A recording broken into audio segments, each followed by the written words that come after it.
Hello, everyone, and welcome to our quarterly webinar series, Sectigo Pulse.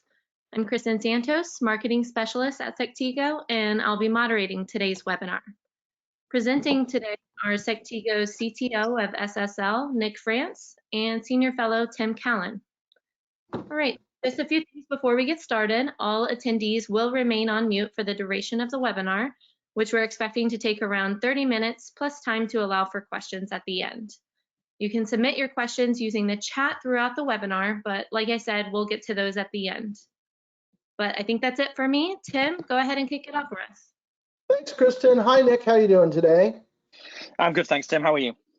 Doing well. So for the listeners, this is an industry where we find that there's a lot going on, important news, and the speed of that news seems to be increasing.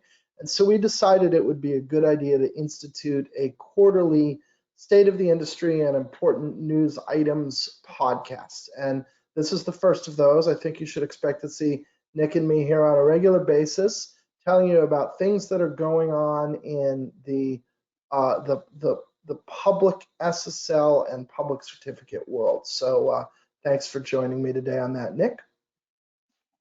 No problem. Pleasure to have you, Tim. Pleasure to be here. And we do have 4 topics we want to cover today. And the first one is we ourselves did a COVID-19 preparedness audit a few weeks ago when it became clear that that was an important thing that needed to be done. We want to just go over the results of that so that all the listeners know. And then there are some big industry developments that have gone on. The biggest of which is that we're moving to the era of 1-year limitations on TLS term. We do have a legacy root expiration that's coming up that we want to talk you through, our AddTrust root. And then there is something important for anybody who's using Let's Encrypt certificates to know about. We want to walk you through that and tell you what you need to do. And this should be a very pragmatic and actionable webinar today. So with that, why don't we get into it and let's talk about Sectigo's COVID-19 preparedness. So, in a time like now, I think it's important. We felt that it was important to understand how do the critical underlying infrastructure systems perform and what is expected of them. And so, again, I think it was around 2.5 weeks now ago that as it became clear that this was something that was going to affect everybody globally, we went away and we did a task to look at our disaster recovery and business continuity plans, which had been in place for obviously a long time, in light of the specific expectations of a pandemic and of this pandemic, to reassure ourselves that those plans were going to be successful and or change them in the event that we felt that there were changes that were needed. And I know you were a participant in that, Nick. And so it says here we did conduct in that the week of 3/9. And the takeaway is that we are remaining with the business continuity and disaster recovery plans that we had in place at the time. We do believe that they address the reasonable foreseeable consequences of the current pandemic. And we don't see any reason to be worried about any of our services going offline or being unavailable or having any kind of material disruption. Do you want to add anything to that, Nick? No, that's absolutely right, Tim. I think we are well prepared for this, as these bullet points suggest. Our staff are all enabled for remote work. All of our systems are working well, including it should be noted, all the certificate-based systems that we use to access remote systems and to allow our staff to work from home. So we were nicely well prepared for it, and everything seems to be working as we'd hoped at this point. And in fact, we have moved to an almost purely work from home model, and that went without a hiccup. So unless there's somebody who physically needs to be in a location for a specific reason, we are not. And all of that has been fine. So we do feel good about this going on, and we just want our customers and our community to understand that. We hope that every critical system has done something similar and has communicated their position to the market. And if not, those vendors ought to go do that. Absolutely. So with that, 1 year SSL lifetime limitations. So Nick, you and I were both at the CA Browser Forum meeting, the face-to-face. For the listeners, the CA Browser Forum is the industry standards body that sets the rules around publicly trusted certificates, especially TLS. And it has 3 big face-to-face 3-day meetings a year in addition to the work that goes on online. And at the last meeting, Apple made the announcement that it was going to limit the term of a TLS, a publicly trusted TLS certificate, that it would allow to 398 days. And 398 days is basically 13 months. That's, if you take a standard year, you add a day to make it a leap year, you put on the longest possible month, which is 31 days, and then you add 1 more day, you come in at 398 days. So they've made it so that a CA can give you up to a month worth of overlap on renewing your old certificate. And I think that works fine because, you know, we just know through performance in the business world that, you know, people do like to get their cert a little bit early, but almost nobody's getting their cert more than a month early. So that should work just fine. And what that does is that gives the CA the opportunity to have a 1 year renewal window. And basically, this is a de facto 1 year limit on certs. Yep, absolutely, and I think we as an industry did see that this was coming down at some point. There was a ballot in the CAB forum actually last year that was proposed by Google. Some CAs agreed with it, some CAs didn't, and ultimately the ballot didn't pass. But I think that really just started the clock on one of the browsers or the operating system vendors doing just as Apple did and setting this limit. And of course, that limit basically sets the bar across the board. So whether it was Apple that said it, whether it was Google, Mozilla, or Microsoft, it ultimately means that that is the maximum certificate duration that we can offer to any of our customers. So it's not that we're not able to say we can give you a 2-year certificate if you don't care about Apple compatibility. This is something that's going to affect us and all public CAs across the board for all of our public certificates. Yeah, that's you have a couple very good points there. Let me reiterate the second one first, just to make sure that we're being unambiguous about this. We, Sectigo, are going to discontinue issuing 2-year TLS certificates in time for this deadline. And I'm sure all other public CAs will do the same thing. And if they don't, I think that would be a serious mistake. And I think they know that, and I think they will. So it will become 1 year certs is what we're going to have, period. The other point that you made, which was a good one, was in that ballot that happened last year, all of the browsers that voted on that ballot all voted in favor of it. So we see ubiquitous support in the browser community for 1 year certificates. And therefore, even though it's Apple that made this move, I think it's fair to interpret this as something that was desired and welcomed by the entire public browser community. Yeah, absolutely. And I think, Tim, as you said, you and I were there at the meeting in Bratislava last month, and we saw after the information was digested, once it was presented by Apple, we saw definitely some support from the other browsers, even though they haven't yet made it official. But I think Mozilla have been discussing that in their public mailing lists. Google are likely to announce something similar at some point, but it does have broad support. Yeah.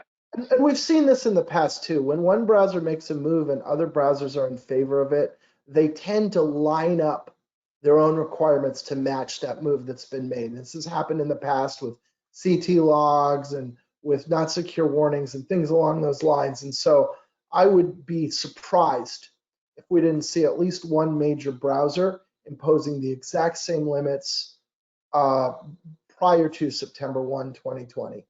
And I would not be surprised if there was a ballot in the CA Browser Forum to reflect this as well. Yeah, I completely agree. I think that's absolutely going to happen. I think one thing to mention that actually it isn't on the slides here, but I think it's important to explain. I think the browser's rationale behind this, but also certainly something that we at Sectigo believe, which is a lot of people seem to be confused as to why a shorter certificate lifetime is a good thing. You know, people are used to paying for certificates for 2 years today, and historically it's been, I don't know, anywhere up to 10 years in some cases, which sounds easy and it sounds great. I want to buy this thing 10 years, set it and forget it. But of course, we're a security business, we're a security industry, and this is a security product. It is the backbone of security on the internet, and having a shorter lifetime on these certificates is a great security advantage, because it means that if any problems are ever found with certificates, I don't mean necessarily from us as a CA or any other CA, I mean an exploitable weakness in one of the algorithms we use, for example. The problem we've had historically, and we did see this a number of years ago with the Heartbleed exploit, is that when you have long-term certificates, it becomes very difficult to rotate those certificates out and replace them in a reasonable time frame. Some people will simply wait until their 10-year certificate expires, which is far too long for a security vulnerability. So the shorter we can get these certificates, and obviously the more comfortable we can get everybody with the replacements of these every year through automation, the quicker we can work through security issues as they come at us. And as you know, Tim, they are doing security cyber security in particular is a huge topic. There's a lot of focus on it. As I say, we protect large amounts of the internet and all the data that travels across it. So it's a vulnerable target if we're not careful. And having this window shortened is a great advantage, we think. And I think it's good to explain that, because a lot of people don't see what the rationale behind reducing certificate lifetime as much as possible. Yeah, I think that's right. And in general, when we use the word crypto agility, this definitely falls into the crypto agility realm for sure. And we saw that with Heartbleed, like you said. We saw it with the Debian Open SSL flaw. We saw it with SHA-1. These are all examples where certs were just out there much longer than they should have been. And certainly, yes, shorter lifespans helps. There's also just the individual security aspect. So let's suppose that your private key is stolen and you're not aware of that fact. So, if you have a 1-year cert, there is a maximum of 397 days where someone can use that. As opposed to if you have a 2-year cert, there's an maximum of 824 days when someone can use that. So you just reduce the whole, I'm not sure if attack surface is the right word, but you're reducing the opportunity for somebody to exploit an advantage. It is. It's that window of exploitation that, the further down we can reduce that, the better for everybody and the internet at large. And I think we also need to think about as well is there's always a possibility that this term will go lower. Personally, I don't see the 1 year being reduced for another 2, maybe 3 years, but there's certainly going to be drive from the browsers and from the OS vendors to get that down further. I think it's achievable in the future as more and more enterprises and businesses drive to automate the use of certificates, but it's people shouldn't expect that we're at 1 year and that's the way it's going to be forevermore. We need to understand that for the same reasons we've just explained, there's always going to be a drive to reduce that window to as small as is, I'd say, practically possible. Is it going to be 60, 90, 30 days? We don't know at this stage, but it certainly isn't going to fix on 1 year forevermore. Right, and a lot of that is going to be about automation. I think we're gonna touch on that topic possibly on the next slide. Just real quick before we do that, so just to finish, make sure we're clear on this bullet number 2. So this deadline comes into effect on September 1, 2020, and what that means is as of September 1, any certificate that is issued on or after that date must be no longer than 398 days in duration. It does not mean that on September 1, existing certs are going to stop working. So if you were to issue a 2-year cert on August 31st, I'm not sure you'll be able to get one on August 31st, but hypothetically, if you were to issue a 2-year cert on August 31st, that would be fine for the full lifespan of the certificate, right? Yes, absolutely. Yeah. Part of what that means is between now and September, you can still get 2-year certs, and it's okay to do so. You don't have to worry. And another implication of that is any existing 2-year certs that you have in your arsenal, you don't have to replace them. You can just let them run their course. And likewise, replacement certs, Nick. So if I have a 2-year certificate, let's say I put up a 2-year cert on June 1, and then on October 1, I want to replace that cert. Am I going to be able to replace that with a co-terminal 2-year certificate? And is that going to be okay? You're okay to replace it, absolutely. The certificate that comes out of the replacement or the reissue will be issued for the maximum duration possible. Now, that's either going to be the higher of 398 days, or it's going to be the higher of the term that your certificate has been purchased for. So I'm trying to do the math in my head between the date you give. But let's use the example on the slide that said you issued a 2-year certificate on August the 31st and then had to reissue it 3 days later. That reissue on the the 3rd of September would not be a 2-year certificate. It would be limited to a maximum of 398 days. However, from a Sectigo perspective, we would allow you to continue to reissue that certificate, and the expiry date would be pushed out until the date you actually purchase that certificate to expire. So none of our customers are going to lose any time. We're not going to be shortchanging you and giving you a shorter certificate than you have paid for. But obviously, we have to operate within these requirements that are set by Apple in the industry. So the way we do it is to give you the maximum possible duration that we can and allow you to continue to reissue that until the expiry point of the product of which you paid.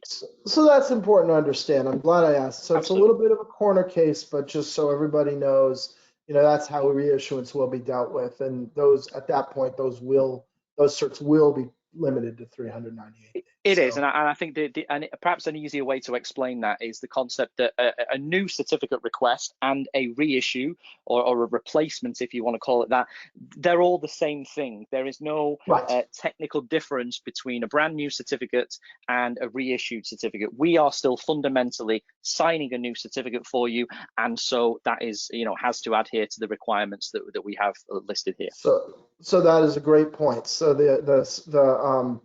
it's more of a business word than a technical word. Absolutely, yes. So we have some recommendations, and we kind of went over these, but let's just hit them real quick. First of all, as we said, you can keep using your 2-year certs for now. You can leave the certs that you have in place. You don't need to do anything to them, and you can, purchase and deploy new 2-year certificates up until the last date that CAs offer them. And like I said, I don't imagine we'll be offering that for sale on August 31st, right? I think there'll be some date in advance of that where we and all other public CAs will take those out of our stores. But up until that date, you can keep using 2-year certs, and it's perfectly fine. You don't need to worry about that. The other thing to be clear is we're talking about public trusted TLS certs. We're not talking about private trust. So if you're issuing TLS certs off your own private CA, you can keep doing whatever you're doing now, and Apple will have no problem with that. And we're also not talking about non-TLS certs. So this isn't a limit on code signing certificate duration. This isn't a limit on SMIME certificate duration. So those certs also are fine, and you can keep using the limits that you have today. That's correct. Yeah, that's exactly right. It's very important to know that bit about the private root certificates for enterprises, especially in light of what we've mentioned about the COVID-19 situation. Is a lot of people are working from home. This means remote access. This means VPNs, and a lot of the private PKIs that those are based on do have long-term certificates, and quite rightfully so. You may want to issue certificates for several years in those cases to systems. They will still be fine. This is only impacting publicly trusted certificates, such as the ones that Sectigo offer for your website or your web service. And it's possible that some of the arguments you were making in favor of shorter term certs would apply in a private situation also. But Apple and the other browsers acknowledge the enterprise's right to make those decisions for itself. Yes, absolutely. As do we. It's a risk limitation exercise again as well, because issues with public certificates affect everybody. They affect all users of the internet, all public users, anybody with any internet capable machine essentially. For your own private CA, the risk is limited really to your organization or where you have distributed your certificates. So that's not to say that it's your problem, deal with it. It's more to say that Apple appreciate the scope of impact here is limited to perhaps a single organization versus the entire world. Right, and that you get to make those risk choices yourself, right? They'll It's let your you decision do to make, yeah. Now you touched on this next one, point number 4. I think this is very important, which is, again, to your point, Nick, first of all, just moving from 2-year certs to 1-year certs increases the value of automation considerably, but neither of us thinks it's going to stop there, right? We think they're going to get shorter over time in the years to come.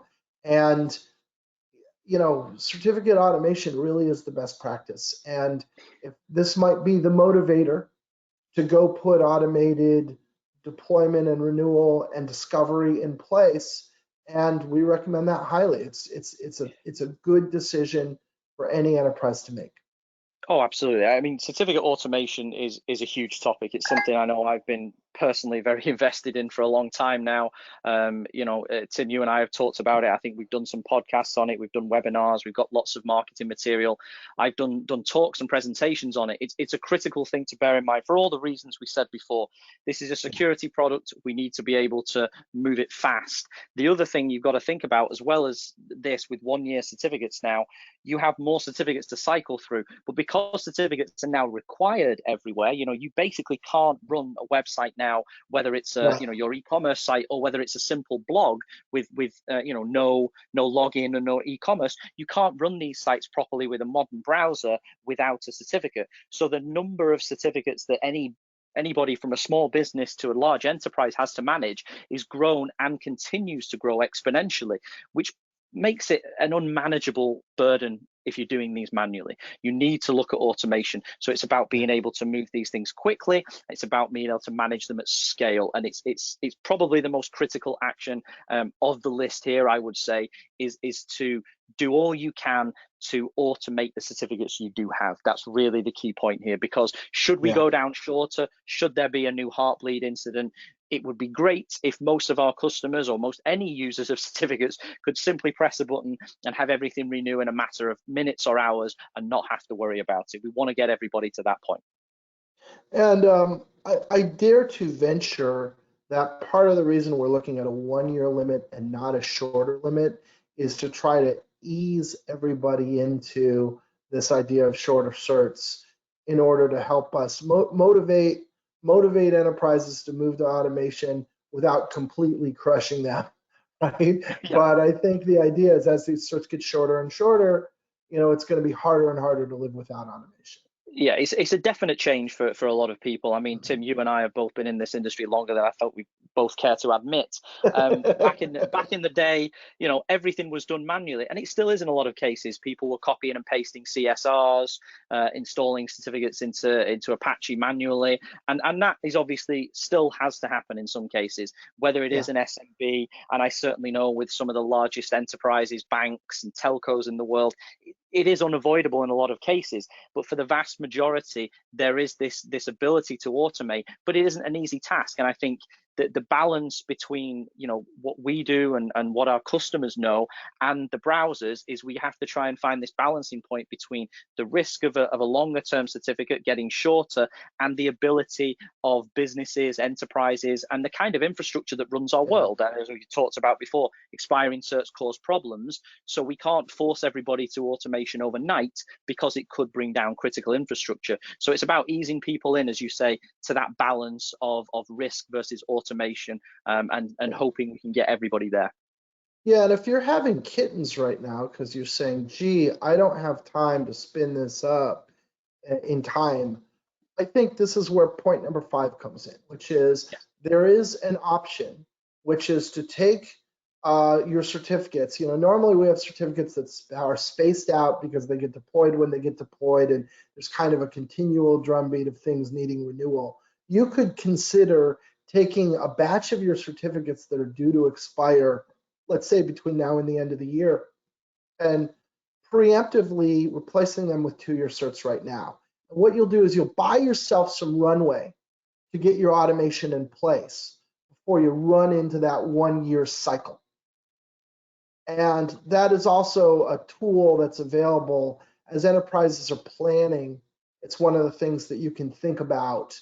Put that on the roadmap, understand where automation is going to fall, and then maybe look at which certs do you want to replace right now with a 2-year, or top off with a 2-year, so you save yourself from the bulk of that replacement burden until your automation is up and running and proven.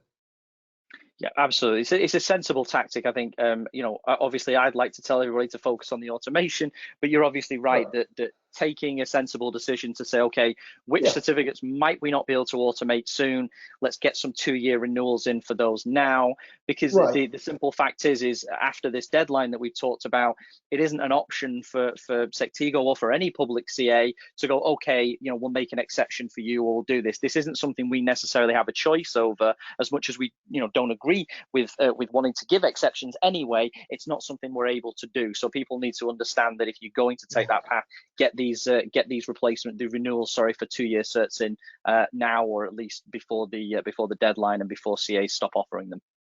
And then the last point is, if you're an SMB and all of this automation stuff just seems incredibly scary to you, there is an option called subscription SSL, which is basically where instead of worrying about and buying and shopping for individual certificates, you just buy SSL as a service for a period of time, and those certificates are provided to you.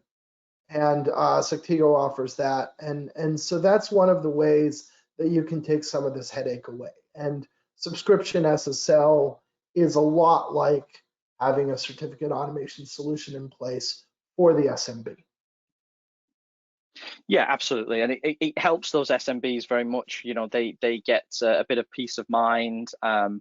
We are still creating these certificates for the maximum duration that we're able to. So we're not giving people a 5-year certificate in contravention of any of these things we talked about, but we're giving them the ability to purchase like a 5-year certificate, for example, as a subscription, and have the new certificates given to them and replaced for them in the easiest way we can possibly do for these SMBs. So yeah, it is a great alternative if people aren't quite ready for full automation there yet, but equally we can help with that too. So anybody, as you say, that is having kittens about this, there is still time. There's still plenty of things that we and any CA can actually do to help. So it's a good time to start thinking about it now. Great. So moving on, I think those are important recommendations. The next one is our AddTrust root expiration. And Nick, I'll let you take the lead on this part, but we do have a legacy root. I mean, the short story is that we have a legacy root called AddTrust that we allow customers to use to maximize their support for old legacy systems. That will be expiring on May 1. And at that point, that root will no longer offer help. And we think most systems and use cases and customers will be entirely unaffected. But in the event that you are affected, you need to know that this is coming. And we do have a new cross-sending option to allow the greatest legacy support possible. So go ahead. Yeah, I was going to say it is.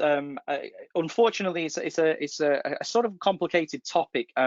Not really that it should be. It's just that it involves a lot of nuances and various very in-depth technical bits of how TLS and SSL clients work. But the bullet points you presented there are absolutely correct. So as this slide sort of says, we have as Sectigo, as a public CA, we have a series of root certificates. And these are the certificates that we go out and we give to Apple, to Microsoft, to Google and Mozilla. And we say, hey, can you include these in your software by default so that our customers' certificates are automatically trusted? And we've been doing that as long as we've been a CA. We have these CAs that are listed here. Now these are our modern roots called the User Trust and the Komodo CA, and they've been in a good deal of time. They're in all modern browsers. Your Apple device gets updated all the time. Your Windows device updates itself automatically. So these are well distributed. These are in the vast overwhelming majority of browsers and clients and mobile phones and laptops worldwide. But there are some older devices which will not have these roots in. Things like very old versions of Android. I think we talk about some of the old 2.x versions, the ones where they called it Froyo and Gingerbread. Those old versions don't have these modern roots in, simply because at this point, they're unsupported by Google, they're unsupported by the device manufacturer, and they don't receive updates. They're also, in some cases, not actually capable of browsing modern websites anymore, unfortunately. But what they do have is they will have some of our older roots in, and one of the roots that we do have that's been around for a good long while is called the AddTrust External CA. And as Tim mentioned, that's actually expiring fairly soon. And we've been using that for many years to do something called cross-signing. And that's where you take one root and you use it to sign another. And basically what it does, without going into far too much technical detail, is it provides that additional backward compatibility onto those older devices. So if you were to go to a website, like you used here, any of our Sectigo ones or any of our customers, if you were to browse there in a modern device, so anything of the past 5, 6, 7, 8 years, it will simply connect to the website, and it will most likely show the certificate chain on the right hand side here. So it goes through the issuing CA to our Sectigo, formerly Komodo root, and that's our modern root. That's the one with nice big key sizes and nice strong algorithms. Now on an older device, it will not have that Sectigo root, so it won't know who it is. But because of this cross signing that we provide, it will look to see who issued that, and it will see, oh, there's AddTrust here, and I do trust AddTrust. It's an older SHA-1 root, but it still has it because it's an old Android device, and it will continue to trust that site without errors as well.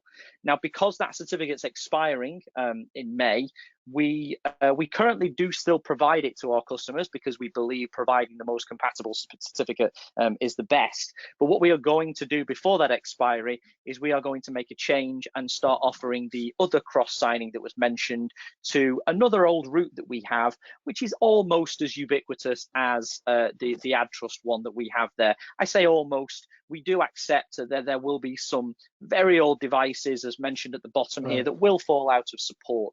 But these are devices that basically can't operate on the modern internet today anyway.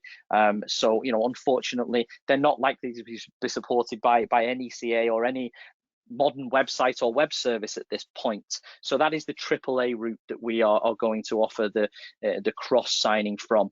Now, there's a number of bullet points on this slide about the impact of the expiration. I think the main one to say really here is that second bullet point, which for most people, this is not going to have an impact. Your modern clients, your modern browsers, they're not going to see any problem. You don't need to rush out and replace or reinstall certificates. Even if your server is still providing the AddTrust cross certificate, browsers aren't going to look at it. They're going to see, okay, this is expired.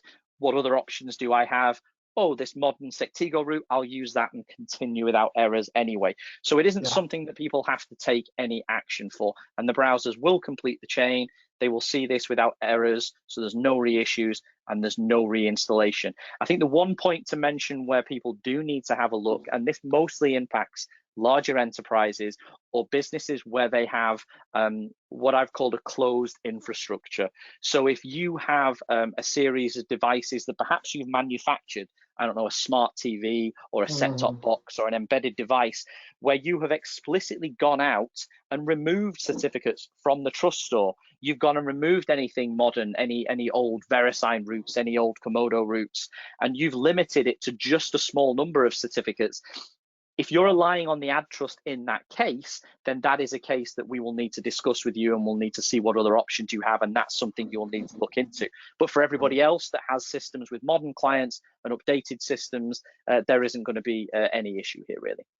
Yeah, So and to make the point, so and again, we do have the AAA route. The AAA route does offer a great deal of legacy support, not quite as much as the AddTrust route does, but the systems we're talking about are not systems anybody should be using for anything confidential anyway.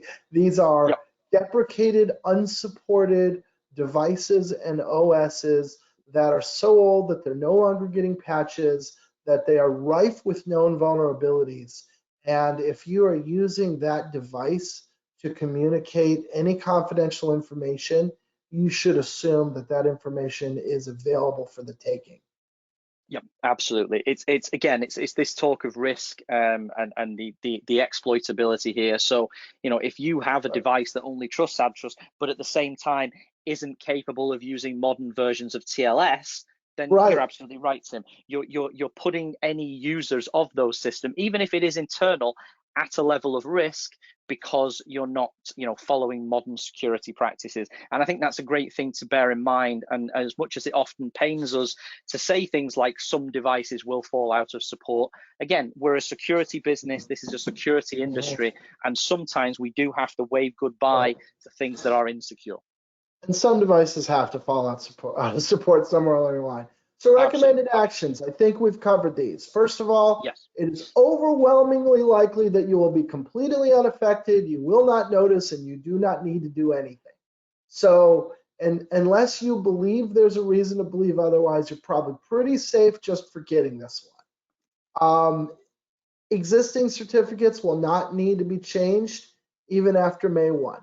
And if you do believe that you're in the small percentage of people who have an unusual situation, then contact us and we will help you do a cross sign to the AAA route to maintain the best support that you can. Absolutely, and that's the point to note as well. So most customers need to do nothing, but we are still going to provide certificates that are as compatible with as many secure modern devices as is possible. You know, we're not pulling the rug out from underneath old devices. We still want to get them as supported as possible. So if you do have any questions, you can obviously contact us, reach out to support or your account manager. But I think these three actions are the most important to bear in mind, that most customers need to do nothing, and we can still provide that compatibility if it's needed. Yeah, and that expiration is coming May 1, whether we all like it or not, because that's how the calendar works. So if you do think you're in that group, you should probably reach out to us soon so we can make sure that you don't have a service gap. Yep, absolutely. All right, so the last one is probably pretty quick, which is good because we're running up against our time limit. But we just want everybody to be aware of the possibility of mass revocation of Let's Encrypt certificates. So we know that a lot of our customers are using a mix of certificates, and they're using some of ours and some from other CAs and some from Let's Encrypt. So think of this as a public service announcement about certificates that may very well be in your store, in your set of certs that you're using. In late February, Let's Encrypt announced that it had failed CAA checks for more than 3 million certificates. These are active public TLS certificates. And to be clear, or as a reminder, CAA, it stands for CAA authorization, and it's a system whereby the owner of a domain name can make some specifications about what sorts of TLS certs can and cannot be issued for that domain. And it gives you some control over what certificates are on that domain. And it's a requirement in the popular root store programs for CAs to check and honor CAA. And through a software error, Let's Encrypt failed to do that for, again, a large number of certificates. New issue, the certificates that are coming out from Let's Encrypt don't have this problem. The software has been fixed. And so at the time, Let's Encrypt announced that it was going to revoke all of the affected certificates within 5 days. Now, more than 5 days have passed, and Let's Encrypt has not made that revocation. And there have been some notifications or some messages from Let's Encrypt on the Mozilla board, among other places, to suggest that perhaps they won't do that forced revocation at all. But it's unclear exactly what Let's Encrypt is going to do. Let's Encrypt has changed its position on this already once and could change its position again. So yeah, and our I think recommendations, go ahead, Nick. So I was going to say the thing to note with Let's Encrypt really is it's a difficult position for them to be in. Quite honestly, is this idea of revocation. Obviously, they do have a requirement to revoke these certificates because of the nature of the misissue, and it's it's an unavoidable problem. Quite honestly, it was an error in some code. It happens to all of us. Quite honestly, and they really should revoke these certificates as per the guidelines because of the very technical nature of the misissuance, as you mentioned with the CAA records. But it's still, they appreciate, and just as we would appreciate, it is very difficult to force customers again to go out and make them reinstall and make them reissue. And I think really I was just going to try and link that back to the point of automation. Let's Encrypt themselves are a very automated CA. They push automation very, very well. That's one of the great things that they do. You know, they really force their users to automate. But even with that automation, they're still struggling to do all this revocation because I think a lot of the customers are still not fully automated like they maybe need to be. So again, it drives home this point that you know, if you were impacted by this, if you were impacted by a possible revocation, then your ability to have that automation, click a button and not worry about it because it will simply go through an automated process and fix it for you. I think that's a really good thing that most people need to look at. Yeah, and this is a case study in that. Like, if Let's Encrypt does decide to move forward with the mass revocation and you're not automated, you're just going to have an outage, right? Yep. So good reason Absolutely. to be automating. So the recommended actions, and I'll add one more to this, which is automate your certificates, right? Yeah. But the I think we recommended could just actions. put that as a could put that as a subject on all the slides from now on. I think so, absolutely. We'll rename it. We'll rename this from Pulse to automate your certificates. So we're just recommending to our customers, go look and see if you're using any Let's Encrypt certs. And if you are, just replace them. Just replace them. In particular, the affected certs are multi-domain certificates. So if you want to get specific about it, single domain certificates are unaffected and you can safely leave those. But if you have any multi-domain certificates from Let's Encrypt, just replace them. Because if LE does decide to move forward with the mass revocation and you didn't replace them, you're going to have an outage. It's easy enough to avoid that scenario. Why wouldn't you just protect yourself from that possibility? So that's our absolutely. And LE have provided the information, you know, as you said, Tim, they fixed it reasonably quickly, incredibly quickly, quite honestly.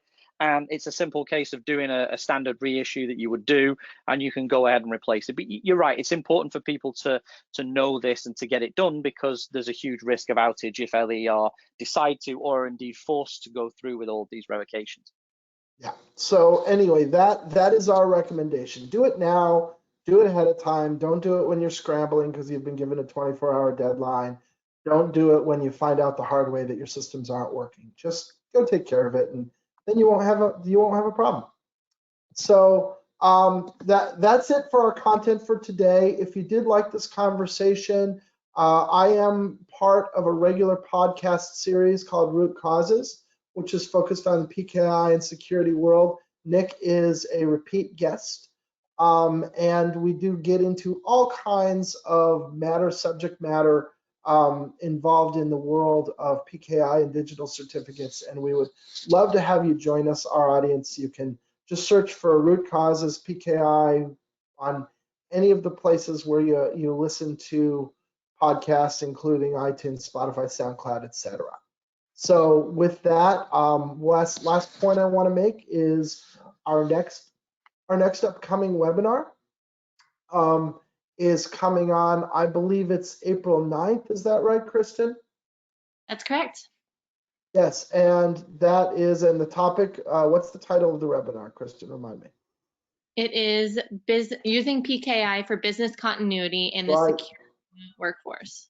Absolutely. So business continuity suddenly on a lot of people's minds as they're going through this disruptive time, and how do we make sure that we're using PKI to its fullest advantage to help us with our business continuity. So we have a deep dive on that topic.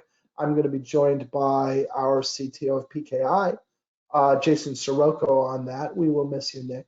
And we're going to get into depth on that topic then. So please sign up. Please join us then. And with that, Kristen, do we have any questions?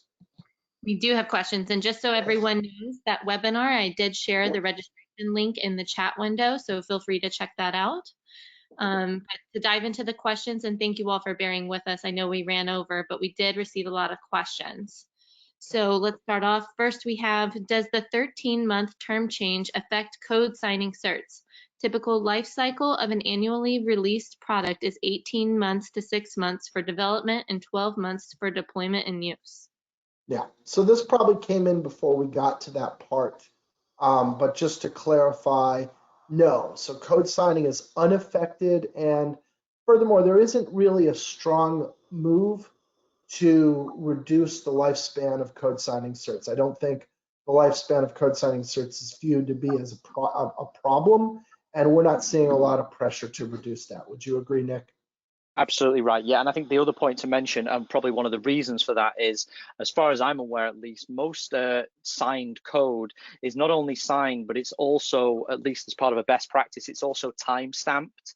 So that Yes. means as long as you timestamp it and the certificate was valid at that point in time, the expiry of the certificate itself is largely irrelevant. So if I only have 1 day left on my code signing today and I sign my new app and timestamp it today, that's still going to be valid even though my cert's expired, because the timestamp is basically saying everything is good at this point in time. And that's also, a cryptographic proof. So there's really no drive to make those any shorter.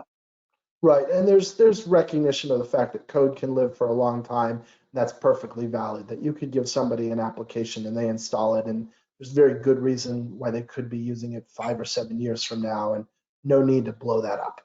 So yeah, what's next, Kristen? Perfect. Thanks, guys. Let's see. So this is more, I guess we're looking for confirmation on here. When using a PFX, I believe you will need to check the root chain used to create the PFX.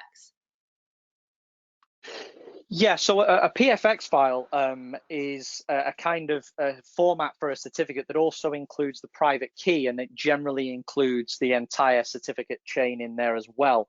So I think the question is more, does that need to be checked over in terms of the inclusion of the AddTrust cross certificate? And it's a good question. Honestly, it still applies that you don't really need to make any changes there, because a PFX file is going to be ultimately installed somewhere on a service, and it's going to be these modern TLS clients that we've talked about that are going to be then consuming that service, and they are going to look at the certificate and make their own determination about whether they trust it or don't. And obviously, if AddTrust has expired, they will still attempt to chain that to a route that they do trust. So I think there obviously is going to be some technical edge cases in this. It very much depends on what this certificate is being used for and what the client is. But I would say in a general sense, no changes necessarily need to be made there, just as we've made in our recommendations, because the client for that certificate will still be able to chain back to a modern trusted route that doesn't expire for another 18 or 19 years, even if AddTrust is still included in that PFX file. Great. Thanks, Nick. And another question is actually more of a clarification, is I believe we had listed on the slide that May 1st, I'm sorry, was the date for the AddTrust root expiration, when it's actually May 30th. Apologies there. Oh, sorry about that. That was probably my error. But that's an important thing. May 30, not May 1st. Yeah, it is May 30th. I just checked that. Yes, it is May 30th. Apologies, but it definitely is May 30th. And you can see that anybody, obviously has that route, they'll be able to see that in their certificate viewer on their Windows or Mac or machine, and see that it is indeed May 30th. And just one side note for that, it's May 30th in whatever time zone you are in. So it doesn't necessarily fix to a particular time, which is a question that's happened before with expiry. It doesn't mean midnight on May 30th GMT. Right. It's midnight on May 30th wherever you are. Wherever you are. Your clients, like your browser, compare the date that it sees in the certificate with the date of its own clock that it has. So if you can set your clock forward, I think, Tim, as you suggested in one of those test examples, so it's compared to the time on your system, looking at the date within the certificate and not a particular date or time zone. So hypothetically, if I were to set my clock back, even after May 30, if I were to set my clock back to some date in May, I would see that cert continuing to be trusted. It's really based on the system clock. Is that right? Yes, it would work. Yes, I think the only caveat to mention there, and this probably applies in terms of that forward clock testing, is it will work in the majority cases, but you may see some errors because some browsers, particularly things like Google Chrome, they're actually clever enough to detect that your system clock is wrong by more than, let's say, a few minutes. And so it will potentially throw an error message, but the error message will clearly tell you that, hey, we think your clock is off by X days or months. And it's usually something that you can click through and continue, but it's just a point to know if anybody does that test and then sees a big warning message, it could well be that your system is smart enough to determine that the time has been set differently to what it really is. Great, good color there, good intel. What else, Kristen? Great. So another one is, as certificates should become short time limited, does it mean that it will impact all IoT device manufacturers? I mean, if their device has to connect to clouds and to be authenticated, will they have to manage the certificate in this way in their device? So think about, in an IoT scenario, we could broadly break certs into two groups, which is the certificates that are sitting on servers that the IoT devices are connecting to, and the certificates that are on the devices themselves that are deployed in the field. So the certificates that are on servers can be replaced whenever they have to be replaced, right? And if those are TLS certs and those get cycled through as they need to get cycled through, that's perfectly fine, because what you have is you have an IoT device reaching out to a network and connecting to a service that's out there in the world and sharing information, getting commands, etc. In the case of the certs on those devices themselves, those are not public TLS certs, and they will not be subject to the same limitations. Great. I think it applies, like you said, Tim, there's almost like a private PKI when it comes to IoT, and those certificates Right. are often issued for longer lifetimes. And as we've said, they aren't impacted by this. Of course, the systems they're talking to that may use public certificates will be, but they're much smaller and more manageable in number versus the potentially millions of IoT devices in the deployment. Absolutely. Yeah, and IoT certs of their nature have to be able to be longer, because sometimes they're not really, sometimes they can't really be replaced. And the really good example that someone gave me just the other day was, what if it's in a satellite, right? Yeah. So it's in a satellite. Once you send it up, you're never looking at it again, right? So you have to have your certificates there. If they're not replaceable remotely, need to be there for the expected duration of the device, period. I'd still hope the satellite manufacturers would have a think about automation for me, but maybe that's wishful thinking. Right. So, okay, what's next?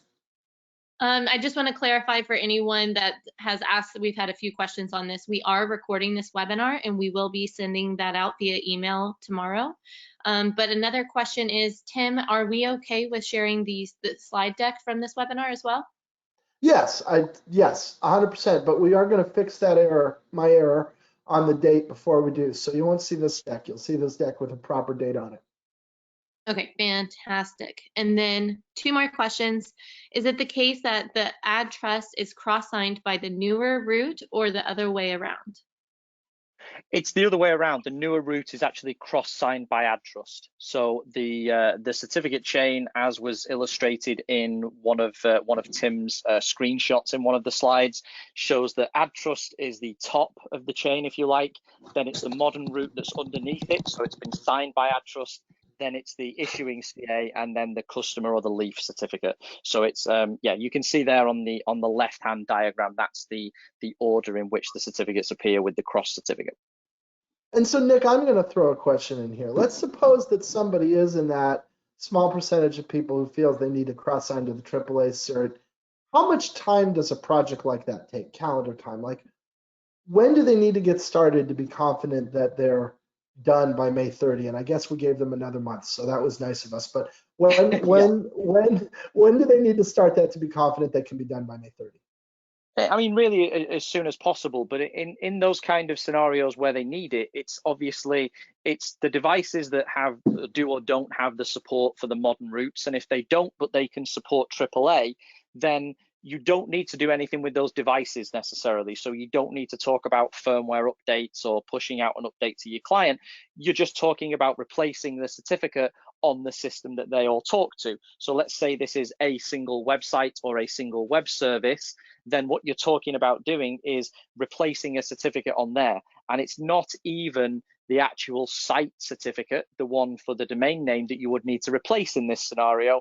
It would simply be one of the what we call intermediate certificates on the server. So that's, you know, an administrative task. Obviously there's planning around that, which I will admit can take, you know, days to a few weeks depending on your organization. But the actual act of changing from the AddTrust cross cert to the AAA cross cert is perhaps a few minutes, even quicker if it's automated, I might add. But in a manual sense, it's simply a case of swapping one certificate file for another and perhaps doing a restart of the web service. Yeah, now if you have multiple certificates or lots of certificates, then obviously you would need time for that. And that's where automation would really make a difference. Yeah, I think the key thing to note is though that if you have many thousands of clients in this infrastructure that only trust the new AAA and AddTrust, then it isn't those that you're necessarily going to have to replace. It's just the servers that they talk to, which is, you know, whether it is one or whether it is a bigger number, it's still going to be smaller than the number of devices that you would otherwise have to go out and do updates on. So it's a good question, Tim, but I mean, honestly, I think the amount of time can vary, but I certainly don't think it needs to take longer than a few weeks, including planning. So if I may offer a capsule summary of that, which is no need to panic. However, if you do think you need to do this, probably should go ahead and get it done. Yes, absolutely. And we're obviously always here to help. So you can reach out to us through support or our account managers or anybody that you speak to here, and we'll absolutely help you or put you in touch with the right people that can. Great. And Kristen, I think you said there was one more question. Correct. One more question. So if you were to order a certificate on August 31st, then do a reissue 3 days later, it will be 398 days from then, which it will expire. So in order to get the full time paid for, which is 730 days, should you do a reissue on day 397 so it can be reissued for the full time? So I would say that individual CAs are going to have to work out their own policies. As Nick mentioned, Sectigo's policy is that we are going to make you whole on the duration of the certificate lifespan that you purchased. So if you bought a 2-year cert prior to September 1, you have to reissue, and you reissue for 98 days, and that means that you would be short some days. We will give you a certificate at the end of that time period to cover the balance so you get the full duration of coverage that you paid for. Now that's a policy and business decision that CAs are going to make. It's not a technical decision. So every CA will do what it does, but that's what Sectigo is going to do. Yeah, and I think to use the example there is that is how it would work as far as Sectigo are concerned.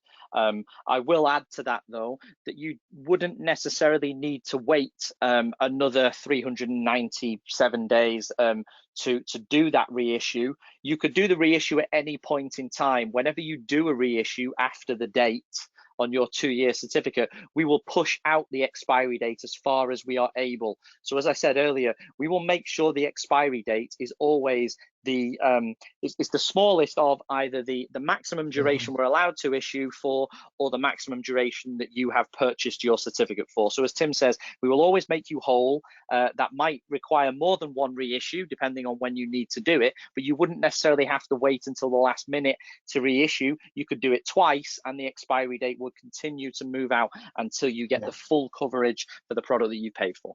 And let me go a step further. If you have a certificate that you think needs to be reissued, you do not want to wait. You need to do that. And you know, waiting around because you're afraid of losing 50 days of certificate duration is definitely a wrong decision.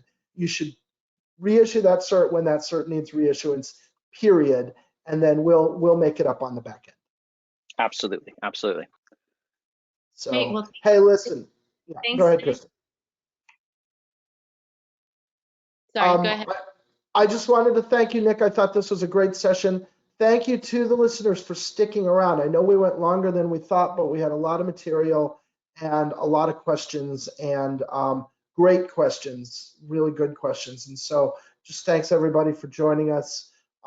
Join us again on April 9, listen to the Root Causes podcast. And of course, the Sectigo Pulse webinar series will be a quarterly series. So make sure you join us in quarter 2. Absolutely. Thanks very much, Tim, and thanks very much, Kristen. Thanks, Nick. Thanks, Tim. We did have a few very specific questions, and we'll reach out to you directly to get those answered for you.